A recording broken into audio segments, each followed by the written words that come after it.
You can wave if you want.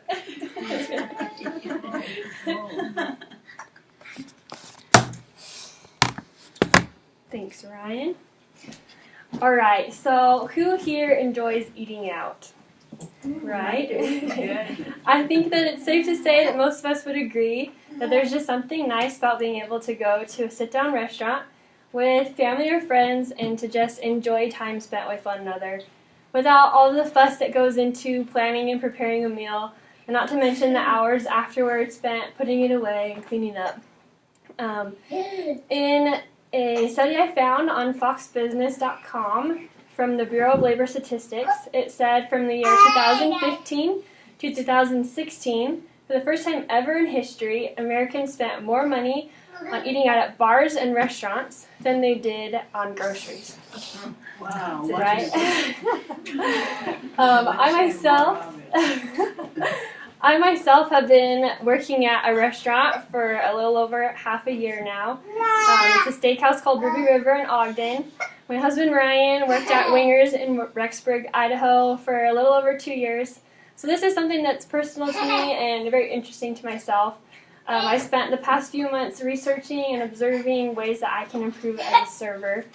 And so paying close attention and applying the things that I share with you today will allow you to see a dramatic increase in the tips that you make.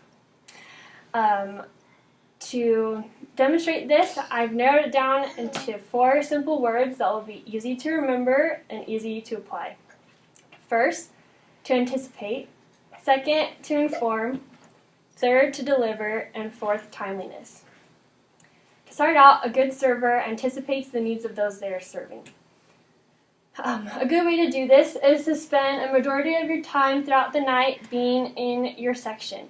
This allows you to have good section awareness, being informed of everything that's going on with your tables and with your parties, being able to know what they want before they know that they want it. Sorry, the flag. Come on, cameraman. And also, with that, to be aware of when they're finishing with plates and being able to clear them away from the table when they're done with them, because nobody likes finishing a conversation over a pile of leftovers. Another thing will be being aware of their drinks.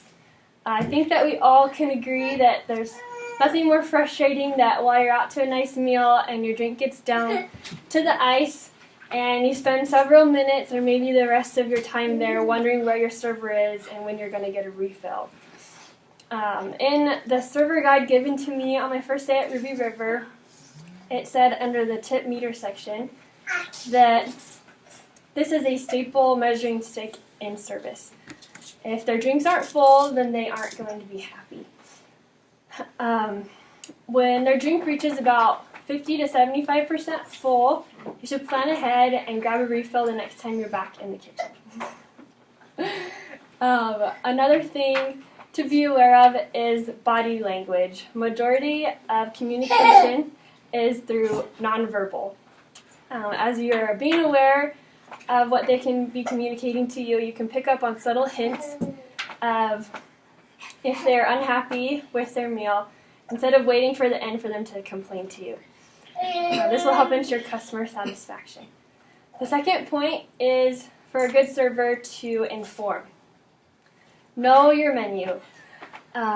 Be aware if your restaurant has special drinks or special appetizers that are unique to your restaurant.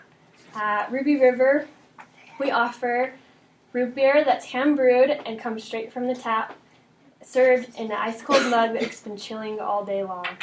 If you've been to Ruby River and haven't tried our root beer, you're missing out. One thing to do is to try to sell an experience rather than just a meal.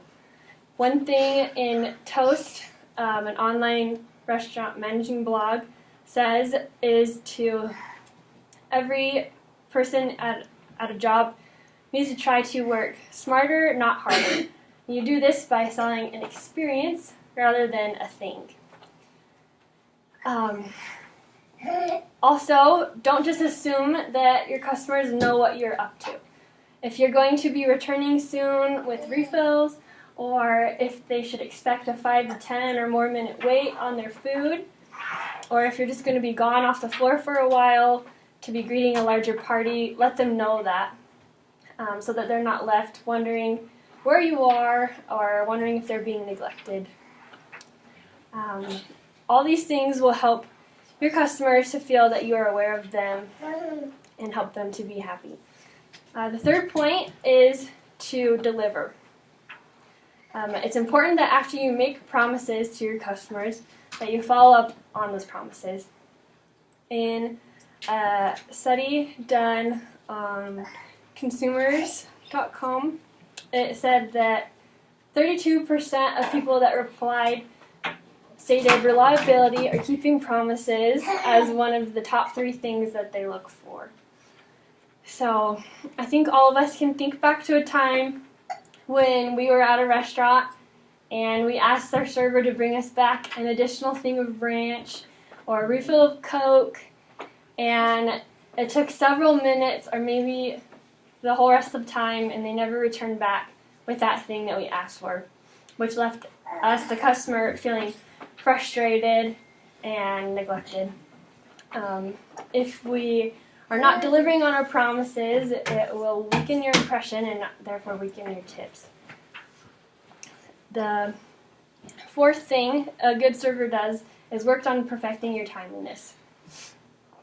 This is something that will get better over time, but in this, again referring to the server guide given to me, it said that in Mago, it's being efficient and on time may go unnoticed by guests, but being inefficient and late will never go unnoticed.